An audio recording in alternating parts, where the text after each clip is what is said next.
Hi, Einav. Welcome. Einav is the head of the National Erasmus Plus office in Israel. And Einav, the stage is yours. Thank you. Thank you. Sorry I was late. Technology, still a problem. So good morning to everyone. And just before we start, can you just write in the chat, press 1 if you've never heard of Erasmus Plus, 2 if you know about Erasmus Plus but you want to know more, and 3 if you're just looking for updates on Erasmus Plus. Okay, so 1, 2, or 3. 1 is I know absolutely nothing. 2 is I want to know more. And 3 is I want updates. Okay, great. So mostly 2s, some 1s, and several 3s. Okay, that's good. So my second question, 1 if you're from Israel, and 2 if you are from an EU country or an associated country. 3 if you're another partner country. So 1, 1, 1. We have some 2s. Okay, 3s. Okay, good. Okay, so mostly 1s, several 2s, and several 3s. Okay, so great. It's nice to see and meet you all. So as it was said, I'm Einav. I'm the head of the National Erasmus Plus office here in Israel. I'll also write to you our email, so you have it. If you have any questions or follow-ups to this meeting, so you have my email here. And now I'll share my presentation. So this is a very informal meeting. So if you have any questions, you can stop me. And if I see that there are too many questions piling up, then we'll kind of have it more gradual and leave questions for the end. But I like to be interfered. I don't like to talk to myself too much. So just feel free to hop in anytime. Can you see my presentation now? Yeah. Yes, great. Thank you. So we do have a few ones. Some of you said that it's completely new to them. So I will speak as if this is the first time I'm presenting Erasmus Plus. Maybe it would be a bit faster. Okay, and I'm looking up just because, you know what, I don't have to look up. I can move this. There, now I'm looking at you. Much better. Okay, so Erasmus Plus, before that. So it's the EU flagship program for education, training, youth, and sports. What does that mean? We'll get more into it. Of course, I don't know all of you, but of course, we're in very difficult times, and I'm sending the office and me are sending our condolences for all of our colleagues on any side of this horrible conflict that we're in. So, what is Erasmus Plus? Erasmus Plus is actually a program that funds international collaboration in education and youth, and it's very active in Israel. Israeli institutions have over 400 collaborations with EU and universities. This is ongoing collaborations. Projects, over 23 million euros were invested in projects with Israeli partners. There are 70 ongoing international Erasmus projects that include Israeli participants. And in Israel, we have the highest number of mobilities within our region, which is South Med, with about 20% of the ICM grants. I'll get into what ICM really means, okay? So I don't know if you know this map. It's used almost in all Erasmus presentations, but this map shows how this is like the base of how Erasmus Plus works. There are what you used to call program countries. Today they're called they're member states and associated third countries. It's less catchy, but it's the same meaning. Okay, so it's the member states and several more countries. I'll show you the full list soon.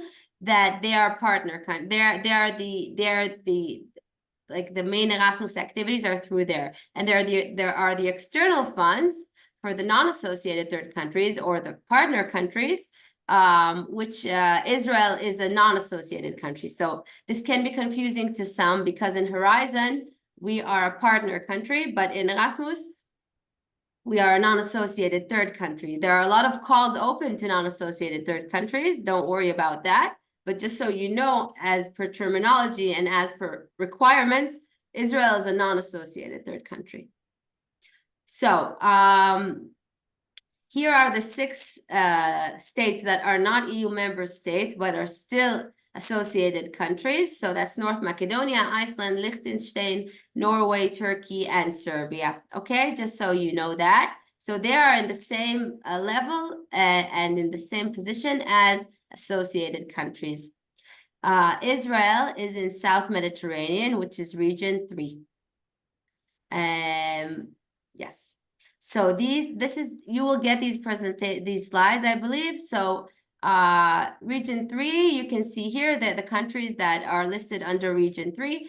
Why is this important? Why is this relevant? Well, it's relevant when you're trying to understand which regions can take part in which calls or in which priorities. Actually, region 3 is a good region to be in because we click we tick all the box on regional priorities. We share all the priorities, but some calls are regional. That means that we can't collaborate with countries that are not in our region. Like we can collaborate, of course, with EU countries, but not with, for example, Georgia in some of the calls, or India. Yeah. And also some calls require interregional collaboration. Okay, that, for example, virtual exchanges require. So that means we can't just collaborate like with the university from Germany and France without involving also another university from Morocco or Palestine or Tunisia. In some of the calls. Some of the calls, this isn't a requirement. Okay, so we'll get more into that, but that's why you should be familiar with the concept of regions, okay, in Erasmus+. So what I'm the head of the Erasmus+ office in Israel. What are our goals? So our goals for this this is our last year for 2025, and then we're working on a new goals and new program for the next years until the end of this current Erasmus call, which is 2027. So involving NGOs and stakeholders in applications of projects. We're working closer with vet and youth communities because, as I said, and maybe it wasn't mentioned here, but over 90% of the higher education institutions in Israel are actually active in Erasmus. Also, I will send you in the chat at the end of my talk a couple of things. One is the list of the eligible higher education institutions in Israel. There you can find all of the contact points of all the higher education institutions in Israel that are eligible for Erasmus, and also a partner search sheet where you can add your details. If you're looking for partners in Israel, then we have a database that's always updated and that you can fill out and be part of. So main topics that we promote in our office is the Green Deal, the European Green Deal, and academia industry topics, and of course, inclusion as a key factor in all these activities. We're actually working on a very interesting inclusion report on how Erasmus has impacted inclusion in higher education and international activities in Israel. But not only, I'll send you a third link. I promised you 3 links. The third link will be how to register for our newsletter and get updates from us and crucial information like that. So if we go back to what is Erasmus Plus, okay? So Erasmus Plus has aims that it wants to create. These are very general headings, but at the end of the day, they're very important to have at least one of these elements within the projects that you take part in and the projects that you submit through the Erasmus Plus calls. So of course, environment, you don't have to include all of them, as I said, but there has to be some linkage to at least one of them. Okay, so we're talking environment, we're talking issues of inclusion and diversity, we're talking about the digital transformation, innovation, technology and learning, okay? Entrepreneurship, it's the same idea of innovation in higher education, democratic values, and the issue of employability and global market skills, okay? How do we carve out the future Erasmus graduate? How do we carve out this future student and higher education graduate that's prepared and equipped to take part in a global market and also to impact it, okay? So this is, I think, the most important slides for those of you who have no idea what Erasmus is. What are the Erasmus activities in general and specifically in Israel? Because there are a multitude of activities, but I'm going to get into what's going on in Israel, okay? So there's the mobility activities, mobility in the sense that you travel from Israel to the EU or from EU to Israel. Who travels? It can be youth, it can be students, it can be staff. And when I say staff, I mean academic staff, but also administrative staff, okay? If you want to build your capacities in certain fields and certain services that you give to students, it could be in the operation of labs, okay? It can be a lot of things. You can travel for studying, you can travel for teaching, and you can also travel for training, okay? If you want to have to train or to job shadow with a colleague from an EU country or vice versa, it's possible through Erasmus. Why do we call it mobility and not exchange? Because exchange it assumes that one goes and like tit for tat, right? But mobility is not that way. You can have a mobility agreement where you only travel from, like, where students only come from one place to the other, or maybe staff go to this direction and students go to that direction. So you can have something that's much more fluid, okay, and flexible. So that's mobility. You have mobility agreements are bilateral, okay, between two institutions mostly. Then we have the projects. Projects is a very, very wide field, and I'll get more into it as we go further in our slides.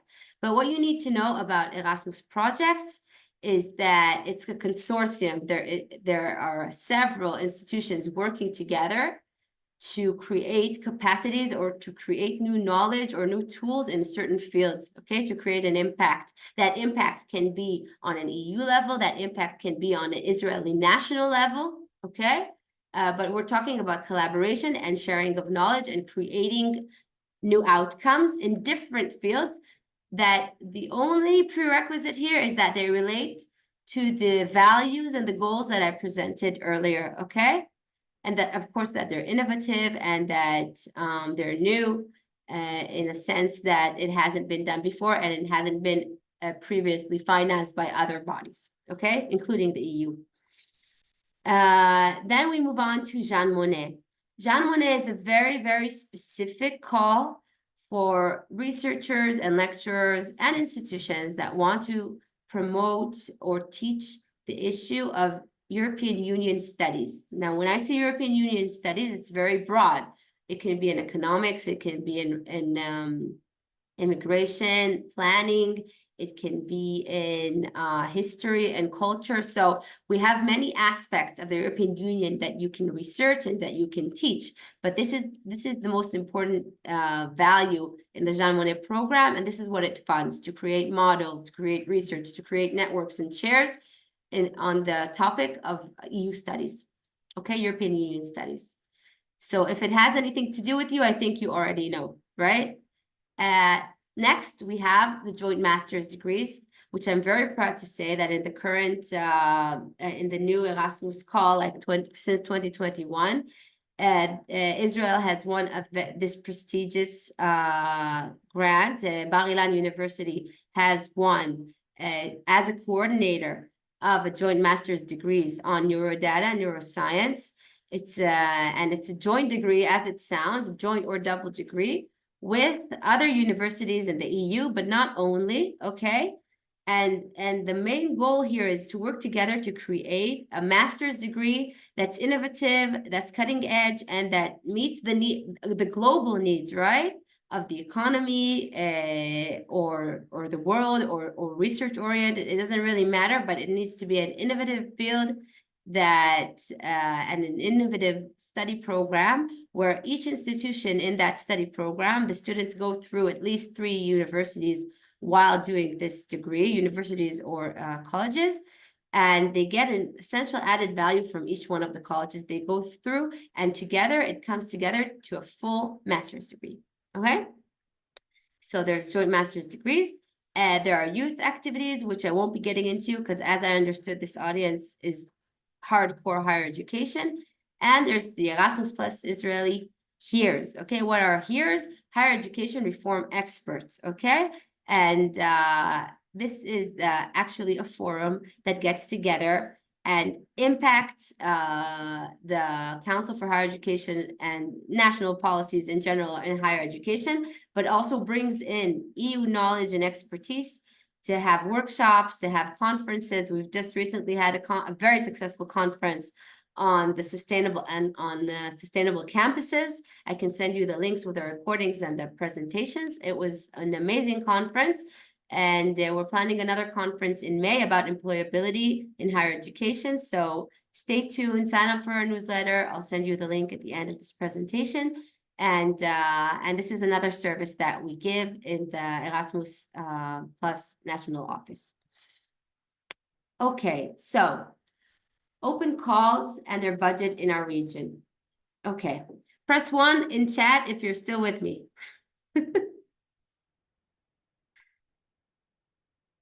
Yes, thank you. Okay, good. Because I saw some cameras turn off and I've had a very bad experience of talking to myself and it was pretty horrible. So let's if there are any questions, like if you're not with me, that's fine. It's good to know that some of you are. So let's continue. Okay. So open calls. So we have capacity building in the field of vet. Okay. I'll get into what capacity building means. It actually is usually a national project, okay? A national project with national stakeholders, at least 2 national stakeholders, and at least one of them is active in the field of vet meaning vocational education and training, okay? And the success rates are 67%. CBHE, capacity building in the field of higher education. We need here at least 2 higher education institutions in Israel, and the success rate 17%. We have CBHE cross-regional funds, right?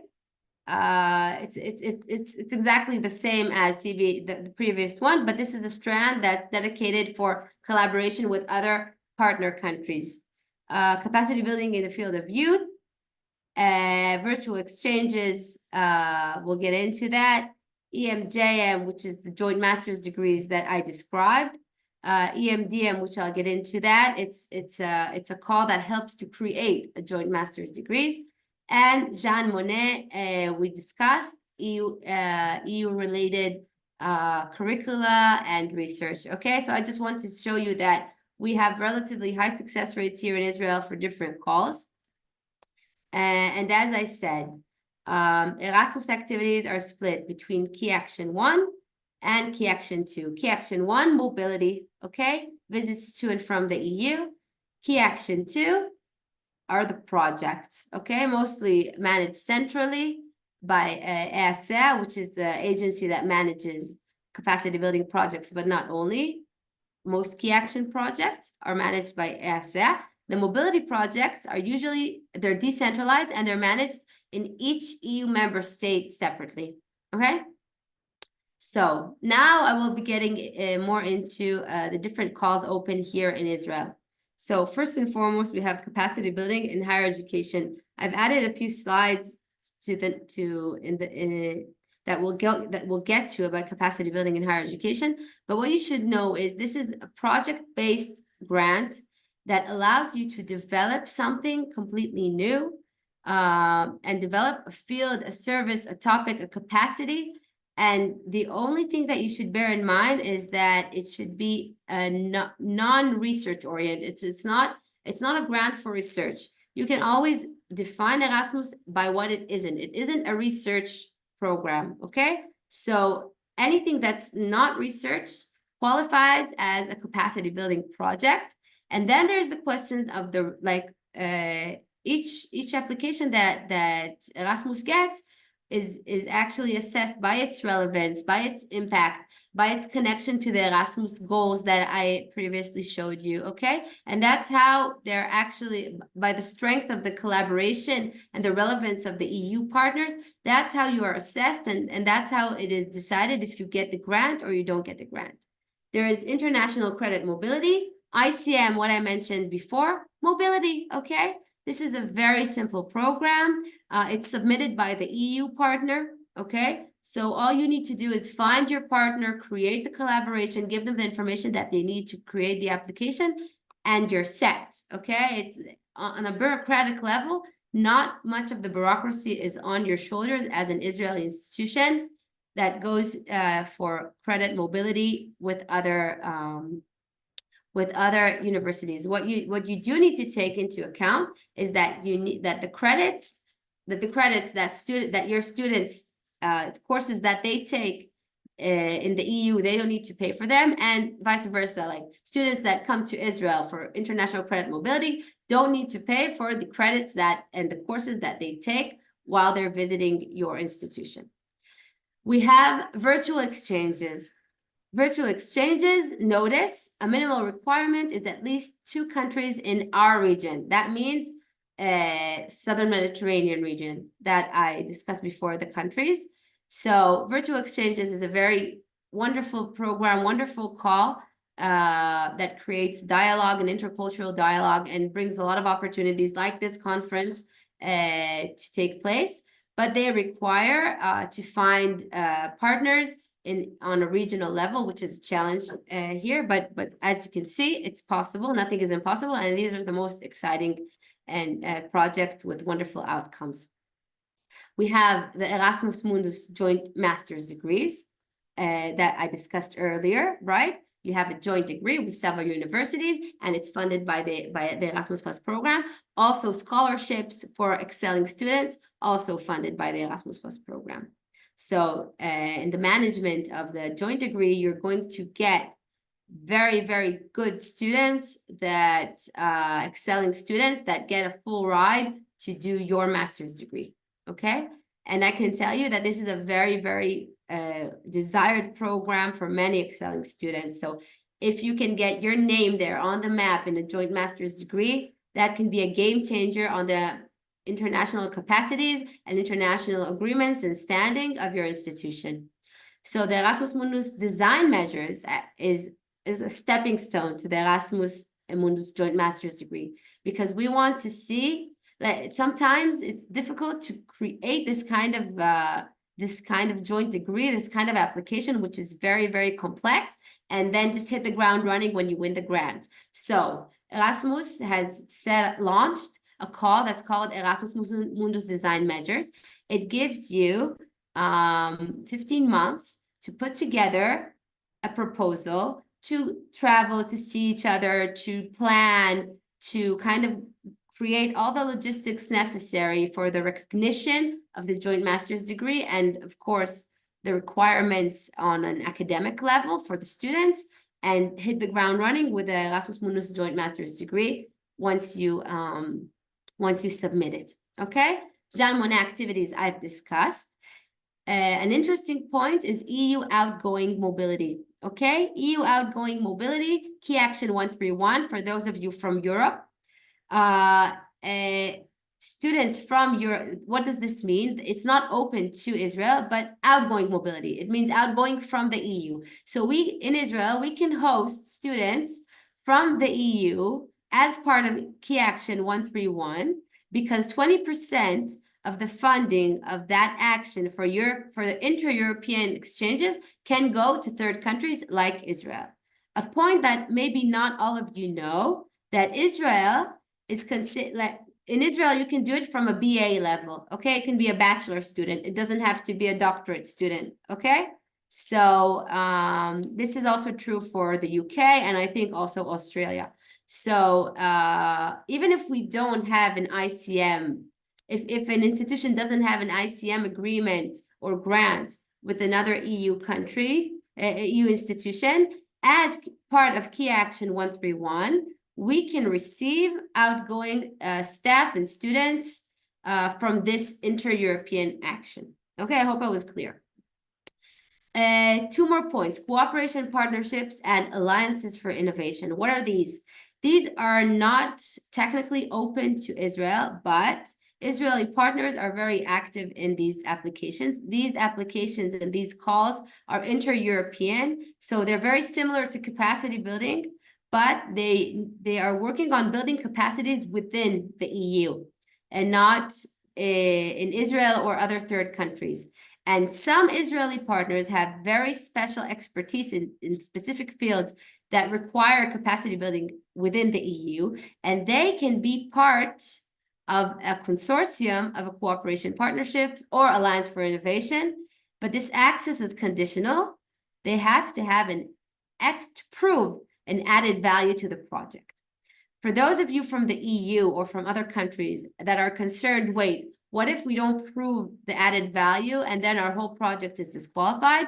That won't happen because the assessors can accept your project and exclude specific partners. So they can say, we accept your project, but the Israeli partner here is irrelevant. This never happened, by the way, before, because the Israeli partners were always relevant, okay?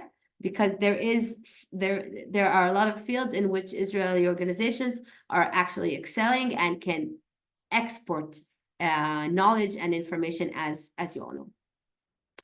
So here you have the split of ICM. ICM, we said international credit mobility, is the mobility of students and staff, okay, with Israel and Europe by country, okay? So these are the agreements that are ongoing as we speak from 2022 and 2023. So you can see Germany is very high here, and also Poland, Italy, Spain, Romania, Austria, Greece, and it goes gradually down. So this is something to take into account, okay?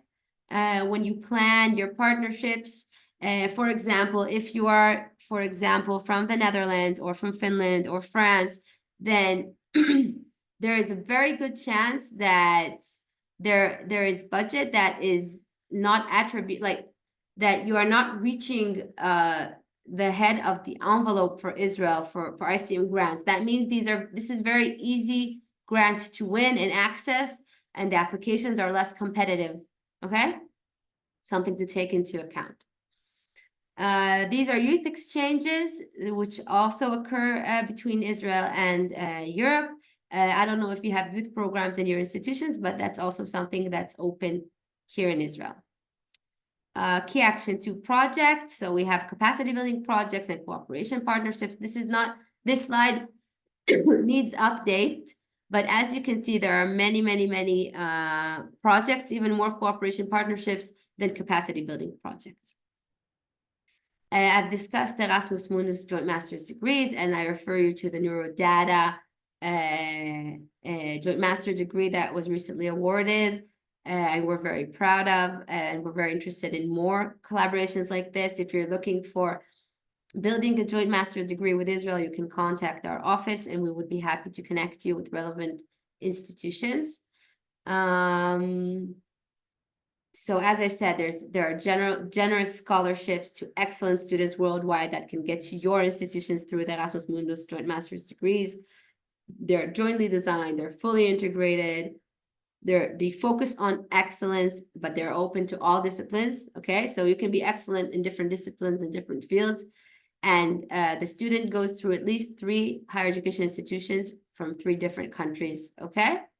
And there's a compulsory physical mobility. Yes, it's not virtual mobility. It's not virtual exchange. We're talking about something else. If we go back to CBHE, okay, capacity building in higher education, you can see that region 3 is here and it ticks all the boxes. But if you're from a different region, and I know some of you are, then you should take into account that if you want to have a capacity building project with Israel, then, for example, if you're from region 6, then you can have a collaboration regarding the Green Deal, but not digital transformation, because region 6 isn't here. So these are technicalities, but you should look into it, because we've had, for example, a capacity building project in the field of vet that was submitted with Switzerland, under the assumption that Switzerland is an EU member state, which it is not.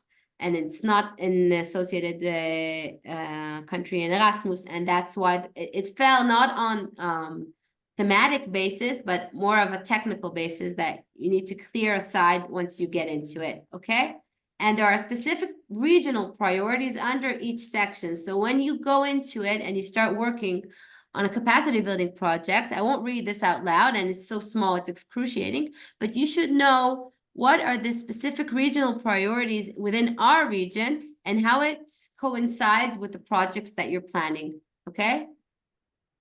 So capacity building in higher education, it works with a lump sum, so you get a lump sum. It's kind of how it sounds. You get a lump of the money at the beginning and at the middle, and sometimes also in the end of the grant period, and you manage it. And you manage it with certain requirements. But for those of you who in the past took part in Erasmus and had excruciating tables of budgets and receipts and limitations, this is very, very different now, okay? Because you're actually, we're more focused on your deliverables, we're more focused on your outcomes and your outputs, and the management of the budget is more flexible within the different work packages and for each beneficiary. So these are the results, break down thematically, okay? So you can understand here in which fields the EU is more interested in investing funds and investing grants, okay? And that gives you some idea as to the breakdown of the different calls and the competitiveness of them, okay? Strand 1, 2, 3, I didn't get into it, but strand 1 is for complete newcomers to Erasmus, okay? And to internationalization. Strand 2 is what most of you, I think, is relevant for you, is collaboration with more experienced partners to building capacities and not just international capacities. Strand 3 is for collaborations with governmental institutions and are oriented to policy change. And the funds are accordingly. Strand 3 is the highest grant, and strand 1 is the lowest grant. So I think I'll stop here, despite I have some more information on, for example, vocational education and training, okay? Which is, for those of you who know it as הכשרה מקצועית, טכנולוגית, מכללות. I'm sorry for the English speakers that I just said gibberish to you. But collaborations between higher education and vet institutions is a very, very good recipe for success. And these calls are open and currently less competitive for, we'll see what happened in the last call, but there aren't many applications in capacity building in vet, and there is a lot to work on in Israel in the field of vet. So I do recommend getting into the world of capacity building vet for those of you who are interested in Erasmus. There are also youth programs and exchanges. I really won't be getting into it, but just so you know that there's also capacity building in the field of youth. This is also a regional capacity building. There are youth exchanges, mobility of youth workers, virtual exchanges, and many participation activities that also youth organizations or higher education institutions active in youth can take part in. I refer you to the Erasmus Plus database. I'll send you the link right now for partner search. Please fill in your information so that Israeli partners can contact you and get together to work on new plans. For those of you who are completely new to Erasmus Plus, it's important that you register as an organization and get verified, get validation, do the whole process while you're thinking about applying, so it doesn't happen last minute, because we've had an instance where there was an application, but all these requirements, these bureaucratic requirements, they didn't take care of it in time, and they had to sign their grant, and they didn't have a LEAR yet. A LEAR is a legal representative, a signature authority, and they were disqualified. They didn't get the grant at the end of the day, and it was just a shame, really a shame. And that's it. More information, info sessions that we've had in English and in Hebrew are are available on our website. And of course, there are the general mailboxes for each call that you can directly write to ERCA, the agency that operates Erasmus. And of course, our email. And thank you very much. And now I'm going to stop the presentation, and there's still time, I think, for some more questions. While you're thinking about questions, thank you, Ibrahim. While you're thinking about questions, I'll send you the links that I promised you. So feel free to just dive in and ask a question, and I'll send the email. So it was a very clear presentation, I guess. It was very, very clear. Enough. Thank you. Thank you. Wait, okay, so I'm sending here the link to the newsletter. 1 second. I know you must be tired. It's a long day of presentations. So this is the link to the newsletter. And I don't know if you're bashful, but really you can ask me anything if anything wasn't clear. This is a link to all the eligible higher education institutions in Israel. Look for yourselves there if you're an Israeli institution, and if there are any corrections or people that have changed, we really we update this regularly. So if there's anything that needs to be updated here, please let us know. And I promised you a third thing. I think it was, I don't know if you remember what was this third thing, but I'll send you our last Tam. Was it really? Thank you. Thank you. Another thing that we do, we have info days, we have partner search sessions, and really you should sign up to our newsletter, and then you won't miss out on anything that we do. So now I'm sending you the Sustainable Campus Conference. This is just an example of some of the things we do here in the Erasmus Plus office. But most relevant for you guys is our newsletter and, of course, eligible institution. Oh, I know what I wanted to send you, the partner search database. That was the most important thing for me. Going to ask you about that. Where can we share our contacts? Very good. Yes. Thank you. Wait, it's on its way. Yes. So you got as a bonus the Sustainable Campus Conference, but that is a partner search database. Please sign up. Yes, wonderful. Einav, can I ask you something? Yes, of course.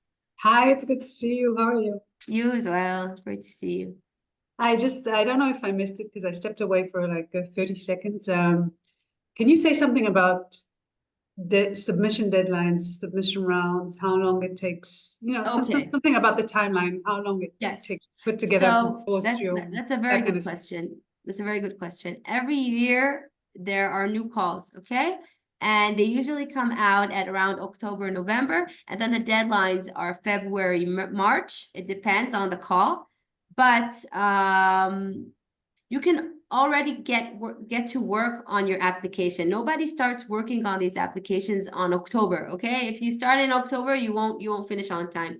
You can rely on previous calls because they don't really change year by year. There are very, very subtle changes. You can work on your application, find your partners, build your consortium, work on your project, and then submit it in February or March. So a good time to start also now, but you can, we kind of pick up the pace around April and June, kind of get the juices flowing and start working on partner search collaborations and different info sessions for potential beneficiaries. Thanks. You're very welcome. Okay. Thank you, Einav. Thank you. And now we're going to have a virtual lunch break. Yes, enjoy your lunch break. And meet at 2:45 for our 2 other parallel sessions. So see you then. Bye-bye. Bye.